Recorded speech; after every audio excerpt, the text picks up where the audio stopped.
Hey, ladies. I'm so excited to be with you guys again. I really, truly miss my girls. You know that.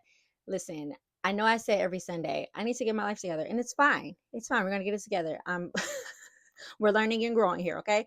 Um, but I'm really excited to be with you guys today and just chat. You know how we do. We just gonna sit down and have real and raw conversations, unfiltered. I'm just gonna give you the real. I'm gonna give you what I've gone through, and I hope that you get something out of it.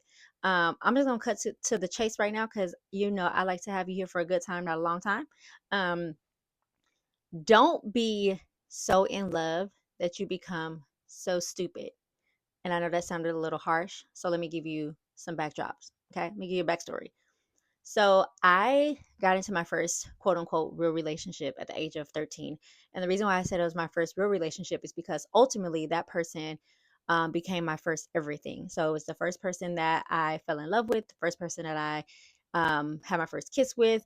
It was the first person I had sex with. It was the ultimately the first person I had my first child with, and then my first heartbreak from. And um, me and that person was together from the age of 13 till about 21 ish. And it was we were young. I'll just say that we were very young. We got together in eighth grade and we became each other's everything. And I can't really say that I was stupid back then. I think I was just young and excited to finally be with my crush. I was with the person that I had liked literally for the entire eighth grade year, and he finally was quote unquote mine's. And that was, listen, that was dope. Let's call a spade a spade. That was dope. Um, was finally with this person and truly just fell head over heels with him. And we had our first baby. Well, we got pregnant at 19. And believe it or not, we got pregnant. We found out we were pregnant after we broke up with each other. Actually, we broke up like Valentine's Day 2009, and I found out that I was already 9 weeks pregnant. Don't ask me how I didn't know that ahead of time, but I just didn't know. And so we ended up getting back together for the sake of the baby. And we had her and tried to make it work for about a year. And then we just simply grew out of, like, we just grew up, right? And we was like, we are the only people that we've ever known, we've ever experienced, and we just wanted to see what else was out there in full transparency. And so we broke up and we decided to co-parent. And I don't think that that was stupid.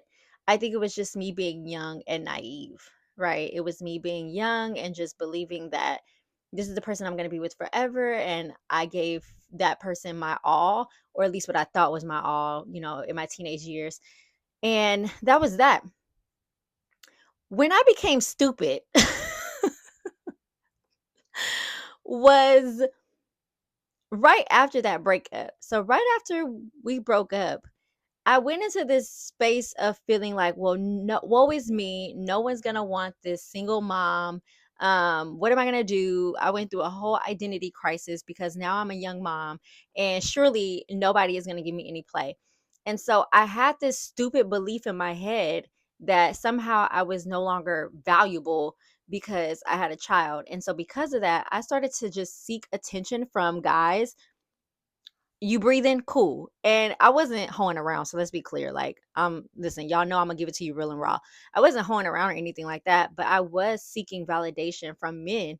I wanted to know that I still looked good. I wanted to know that people were still interested. Like, I wanted to know these things. And though I never got into like a really serious relationship for about a year after the breakup, I was still very much jumping around, like talking to people and trying to validate my worth. And in a process of trying to validate my worth, I met who is now my ex-husband. And I met him um on a college campus. I was in a gospel choir. Wasn't doing nothing holy at the time, but here we are. And I met him and he said all the right things and he was doing all the right things at the time. And in my mind, I thought that, like, if this is the person that sees me for me and accepts my daughter, like, this is who I'm going to be with. And I ran every red light, every stop sign, every red flag. Listen, I took the red flags and started twirling them as if I was, what them things called, like worship flags. I was like, oh, this is a red flag, this is a red flag. Say less. Give me that red flag. And I was twirling them things around like, it wasn't nobody business. And everything that I look back at now and I'm like, what the hell was I thinking? I could not see clear then because I was stuck on stupid. I was so stuck on trying to be in love and trying to validate my worth through a man that I was just making all the wrong decisions. And I found myself being so in love that I was truly being so stupid. And so I ran through all red flags. I got married without truly knowing not just who the person was, but who I was. Like, I think so many times we try to blame the other person for things, especially when it doesn't work out. But how often do we do a little bit of self reflecting? And so, over the years now, especially after being divorced, I'm able to look back and be like, Kim, you should have taken some time to get to know you. Who are you? What does God say about you? What does God say about who you are? And I did not take time to do that. I was like, listen, mother is not trying to be single in these streets. Where is my man? My man, my man. And I jumped when I realized I found my man. And I just made very stupid and careless and swift decisions that ultimately left me sitting in a space last weekend where I was sitting down saying, how did I get here? My kids are my world, but never in a million years would I have thought that I would be a single mother of not one, not two, but four kiddos. And though having them, they're my everything. Though having them wasn't stupid, the process leading up to where I am now as a single mom was kind of stupid on my part. I wish I would have just taken time to say, hey, who is Kim? Who is Kim without being in a relationship? Who is Kim without seeking the validation of a man? Who is Kim without seeking the validation of people in general? And I wish I would have just taken some time to just sit in that, right? To just sit and just get to know Kim. And I didn't.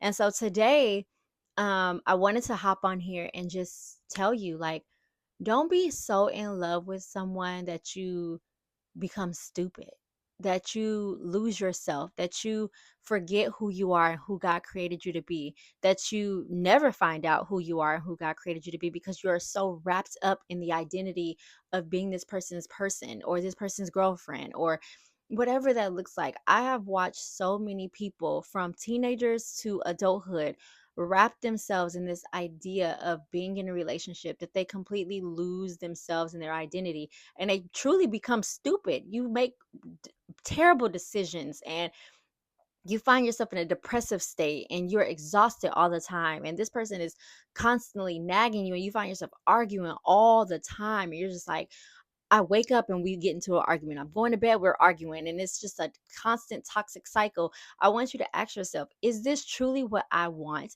And not only is it what I want, but is this what I deserve?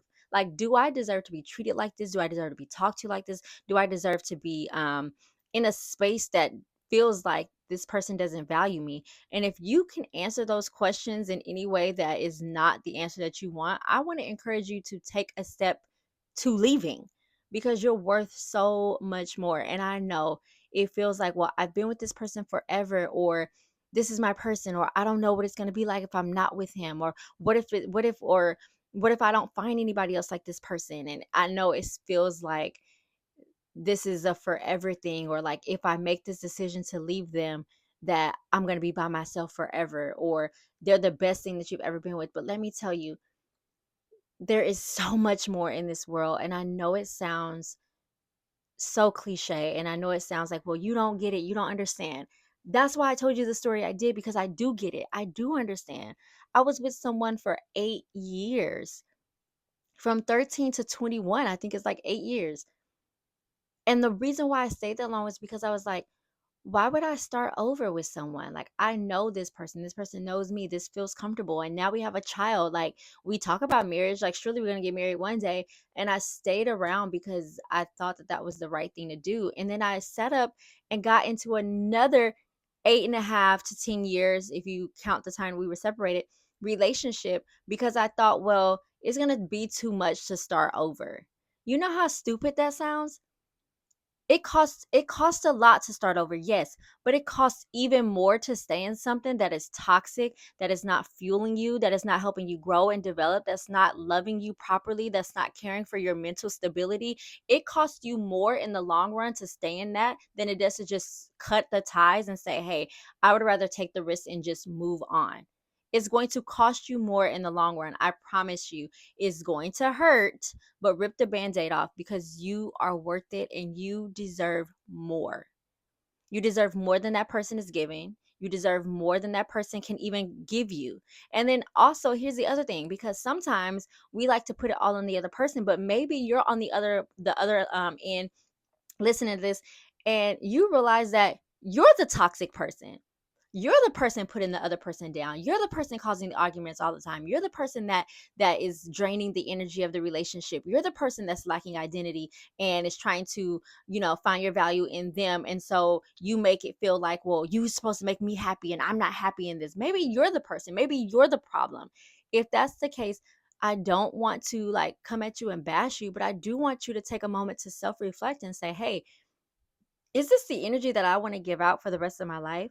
What's causing me to give this energy? Like, what is it that I'm going through in my life that's making me feel like, um, what is it that I'm going through in my life that makes me feel like I have to spew this fire to other people or give this energy to other people? Like, what is it that I need to do internally to make sure that I'm the best version of myself so then I can be a better version to everyone else? Maybe you don't need to be in a relationship at all. Maybe the only relationship you need is the relationship you're going to need for the rest of your life, and that's the one with God. Like, I wanted to encourage all you guys to take a moment and just pray for your heart and pray that God begins to reveal to you, um one, who you are, how much he values and loves you so much. I hope that you see yourself through his eyes first and foremost, because I believe that when you see yourself through the eyes of God, that you begin to make better decisions. Trust me, I have. Um but then I also want you to have a real and raw conversation with him. Like, that's the thing. Like, God don't need you to come to him and be like, "Oh, thy father, please tell me about myself." Like, no, he wants you to be real and raw and be like, Yeah, hey, I don't even know if you're really up there, but if you are, I'm talking to you right now because I feel like I'm in a toxic relationship, or I feel like I'm in a situation that I can't get myself out of, or I feel like I'm in something that maybe you don't want me in, but I need to hear from you. What do you want from me? What do you have for me? What are your thoughts towards me? And how can you help me create an escape plan to get out of this relationship with no harm done outside of, your heart, of course, because you're human, so your heart of flesh is going to feel that hurt, but with no harm, that this person won't retaliate if I walk away from them, because I know that sometimes people are afraid to leave because maybe the person they're with is truly toxic and will do something in return for them leaving. Pray that God leads you and guides you through that process. He will. God doesn't want you out here stupid and making dumb decisions because of some quote unquote love. God's love does not say that. I want you to take some time and read what God says about love. There's a verse in the Bible. I don't want to mess it up, but I believe it's like First Corinthians 13. I could be wrong. Google verse about love in Corinthians, and I promise you it'll pop up. And I'm gonna realize it as soon as I get off of here. But it says that love is patient and love is kind. Like, if you can look at the love, first of all, I want you to say, is the love that I have for myself patient? Is the love that I have for myself kind? Am I kind to myself? Am I patient with myself? And then I want you to reflect and say, does this person do that? There's one time I had to go through the Bible. It felt so weird and so cliche to do, but I went through the Bible and I looked at that verse and I started to replace it with that person's name. And then I started to replace it with my name. Like, am I all these things? Is my ex patient? Is my person kind? Does he not is he slow to anger? Like, all these things that I started reading, and I was like, no, it's not at all. And then I read it about myself. The same thing. It wasn't just about him. I wasn't those things to him either. And I couldn't be those things to him because I wasn't those things to myself. So I know that that was a lot, but I really just wanted to leave you with this. Don't be so in love that you become so stupid, because God has so much more for you, baby girl, and you are worth more than you can ever imagine. And trust me, when the time is right, God is going to bless you with the most amazing person that is going, you're going to look back at this situation and be like, dang, I really was being real stupid. But thank God for his grace and his mercy, because he snatched me up out of that thing. I love you ladies so much. I cannot wait until the next time we chat again. Um, if you are not already is it subscribed? If you're not already subscribed to the YouTube channel, go and do that so that way you can stay connected. And then also make sure that you share this with your friends and your family, your cousins who also need to, have a little pep talk every now and then. Don't be stingy. I have some really, really exciting news coming up super, super soon. Um, I want this to be more than a podcast. I want this to be more than just a conversation with the both of us. Or I want this to be a space where you feel safe and loved and heard and valued. But I also want this to be a space where you feel connected, not just to me, but to other women. And so I'm in the process of creating a mentoring network just for you. And you will be the first person to hear about it as soon as it drops. And yeah, I think you're going to love it. I think you're going to love it as much as I love creating it for you. So until next time, and yeah, if you always have any questions, if you have any questions, you can always shoot me a quick email. I'm also gonna create like a text group type of thread. So then if you just want to like hit me up outside of an email, because emails could be a little old school. I get it, I'm showing my age. I'm gonna create that too. And then as soon as I create that for you guys, you will know. So that way we can talk and text and do all that good stuff. All right, y'all. I love you more than I can ever put in words. And until next time, talk to you soon. Be good and don't do anything that I've done, and do everything that the Lord says. Bye, y'all.